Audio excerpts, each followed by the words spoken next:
Isa, dalawa, tatlo, boses sa mikropono. Isa, dalawa, tatlo, boses sa mikropono. Tatlo, dalawa, isa, boses sa mikropono. Tatlo, dalawa, isa, boses sa mikropono. Mula sa puso ng Negros Oriental, nagiging Ang himpilang palaban mapagmatsyag at may malasakit sa bayan. Tinig ng kalayaan, himig ng katotohanan. dito lang sa Radyo Laya!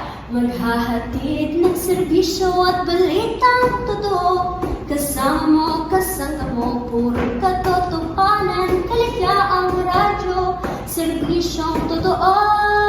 Tinig ng kalayaan, himig ng katotohanan. Boses ng bayan, dito lang sa Radyo Laya!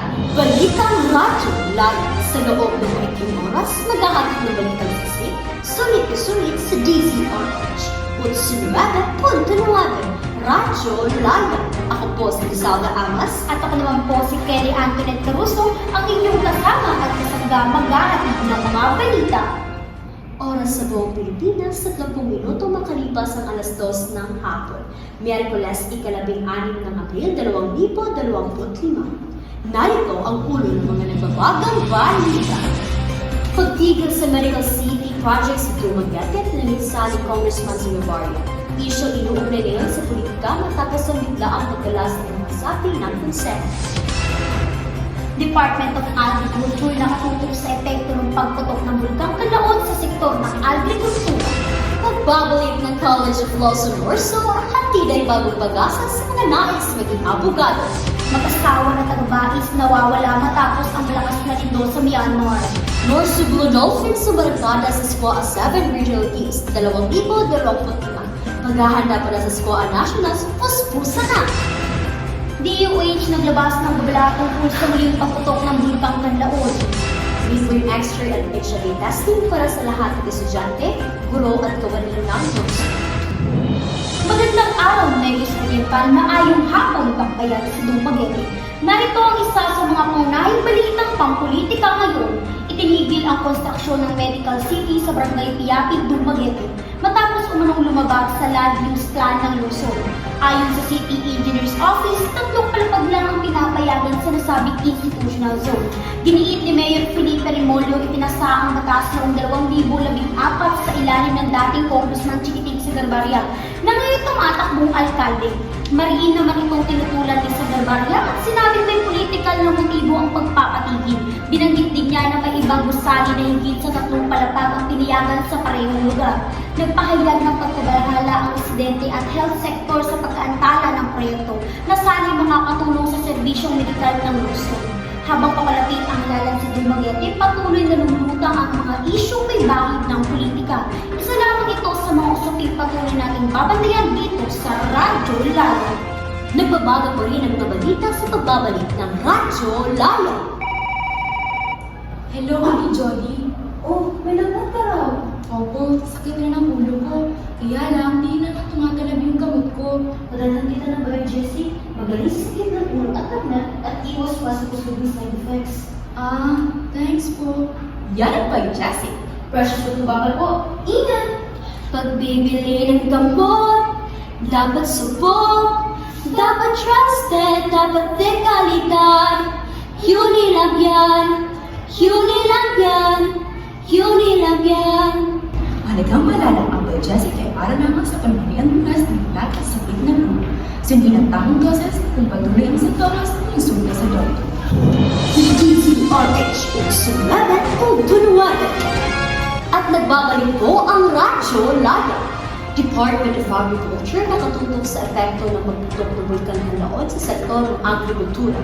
Para sa balitang pang-ekonomiya, narito si Roxanne Buko. Naitala ang pagsabog ng Bulkang Kanlaon bandang alas 5:51 ng umaga noong Ikawalo ng Abril 2025 kung saan umabot sa 4,000 metro ang bulkang Abo. Tumagal ito hanggang alas 6:47 ng umaga. Ayon sa Department of Agriculture, wala pang naitatalang pinsala sa sektor ng agrikultura at pangisdaan. Gayunpaman, patuloy na pinagtutukan ng ahensya ang kalagayan ng sakahan sa mga regional field offices 6 at 7. kabilang ang pagsusulit sa matalimlim na tubig, irrigation systems, at mga ilog na posibleng kontaminado ng abo mula sa bulkan. Mula sa balitang Radyo Laya, ako si Roxanne Buko, nag-uulat.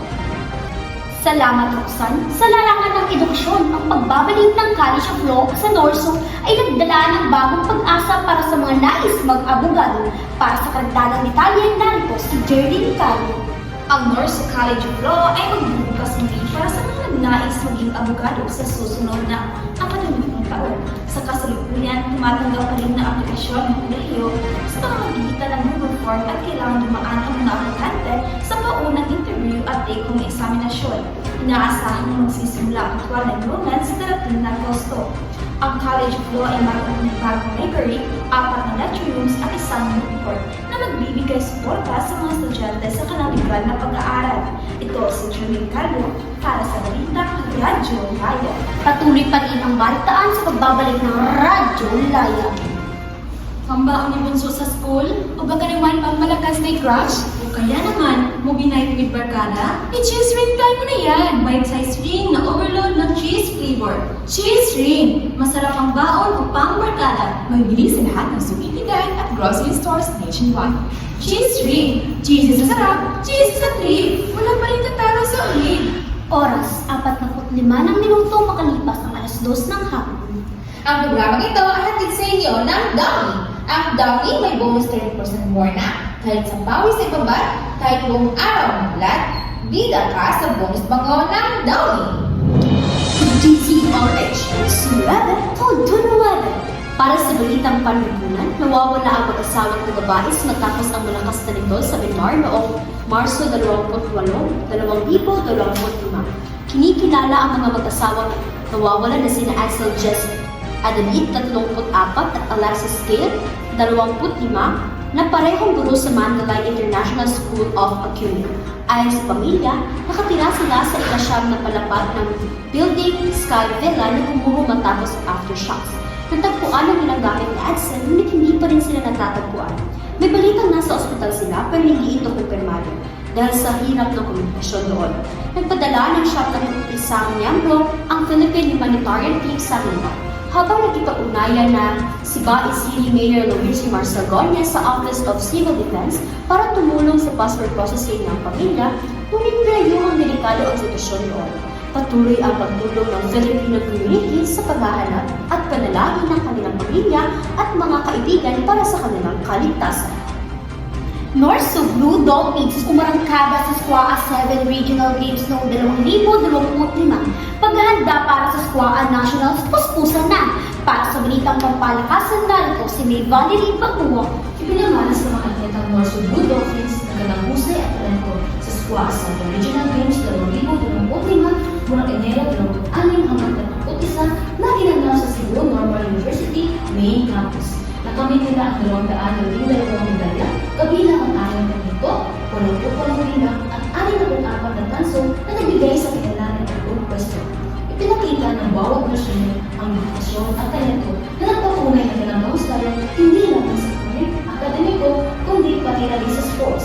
Ngayon, puspusan ang mga paghahanda para sa SQUA Nationals 2025 na gaganapin sa Campion Island mula Abril 22 hanggang 27, 2025. May tema Advancing State Universities and Colleges, Elevating Sports Excellence for Sustainable Development. Ang petisyon ay pasisimulan ng Philippine Political State College at ang iba pang katuwang na yansyon. May Valerie Baguo, balitang pampalakasan ng Radyo Laya. DOH naglabas ng babala tungkol sa putok ng Bulkang Canlaon. Para sa balitang pangkunsugat, narito si Janasa Carilinia. Naglabas ng babala ang Department of Health itong 8 ng Abril 2025 kaugnay ng muling pagputok ng Bulkang Canlaon. Ayon sa DOH, maaaring magdulot ng panganib sa kalusugan ang ashfall. Kaya pinayuhan ang publiko na magsuot ng N95 mask, salamin sa mata at gamit na may mahabang bagas. Bago pa man ang ashfall, mainam na takpan ang mga tangke ng tubig, isara ang mga bintana at pinto at maging handa sa mga protective gear. Kapag may ashfall na, manatili sa loob ng bahay hanggat maaari. Iwasan ang paglabas at tiyaking protektado ang katawan at mga sasakyan. Patuloy ang paalala na maging alerto at sundin ang mga health advisory upang mapanatiling ligtas ang kalusugan ng lahat. Mula sa Balitang Radyo Laya, ako si Janisa Cadilinia, nag-uulat. Isang taon pa lang ako, nasundan na ni Toto. Grade 2, 8 taon pa lang, 4 na bata ang inalagaan. Grade 6, 12 na ako, kasing dami na ng pamilya ko. Sabi mo, pasensya na, walang pera kaya mag-grab ka. Ina ko, sabi mo kami mahal nyo. Aray ko, pati kayo nagplano. Sana'y hindi ko to nag-aaral pa. Alagang para sa buong pamilya. Mula sa DOH, ang ganadong buhay ay maayos na buhay. Mahalagang palaran mula sa bilang ito sa bawat desisyon, isama ang kinabukasan ng mga bata, pamilya-alagaan, penuhin at pangalagaan. DZRH Utsunagan Puntunuagan. Isinagawa ang libreng X-ray at HIV testing para sa lahat ng estudyante, guro at kawani ng Norsu. Para sa dubang detalye, narito si Michelle Bendigo. Libreng X-ray at HIV testing, isinagawa ng CNPAS para sa komunidad ng Norsu. Isinagawa ng ika-4 ng Abril 2025 ang libreng X-ray at HIV testing para sa mga estudyante, guro at kawani ng Negros Central State University. Ang aktibidad ay pinangunahan ng College of Nursing o ng St. Allen Health Sciences bilang bahagi ng kanilang advokasya sa pagpapalaganap ng kamalayan sa kalusugan. Naging aktibo ang partisipasyon ng mga miyembro ng universidad sa nasabing programa. Layunin nito ang ating tutukoy ang posibleng karamdaman at pabigyang linaw ang kahalagahan ng regular na pagpapasuri. Ipinamalas ng CELPAS ang kanilang husay at nasakit, hindi lamang sa larangan ng edukasyon, kundi maging pangalagaan pangkalusugan bilang suporta sa ligtas, malusog at responsableng pamayanan sa loob ng Norsu. Ito si Michelle Bendigo para sa Balitang Radyo Laya. Maraming salamat, Michelle. At yun po ang mga nagbabagang balita ngayong araw. Ako po si Griselda Amos sa ngayong kaagapay sa paghahatid ng makabuluhang impormasyon. At ako naman si Teddy Antoinette Caruso, ang inyong kasangga sa balitang totoo, sariwa at tumatatak sa diwa. Kami ang inyong kasama sa balitaan. Dito lang sa DZRH Utsunagan Puntunuagan Radyo Laya. Tinig ng kaliyaan, Himig ng katotohanan. Dito lang sa Radyo Laya! Maghahatid ng serbisyo at balitang totoo. Kasama mo, kasangga mo, gilig katotohanan, kalagaang radyo, serbisyo totoo. DZRH Utsunagan Puntunuagan